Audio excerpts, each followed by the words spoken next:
கதையோட பேர் அக்னி பிரவேசம்.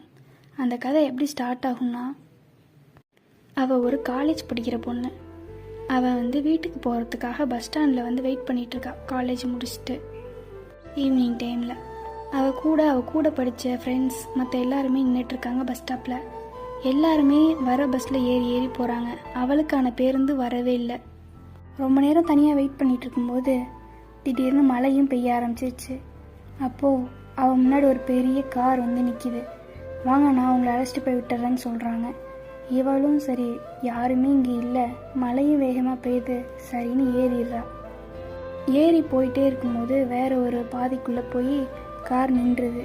நின்னதும் மின் சீட்டில் உட்காந்துருந்த ஒருத்தர் பின் சீட்டில் உட்காந்து அவகிட்ட தவறாக நடக்க முயற்சி பண்ணுறாங்க. அப்புறமா அவளை எங்கே ஏற்றினாங்களோ அங்கேயே இறக்கி விட்டுறாங்க. அங்கேருந்து அவங்க வீட்டுக்கு அவள் அழுதுகிட்டே போயிடுறா. அவங்க அம்மா கிட்ட போய் நடந்ததெல்லாம் சொல்கிறா.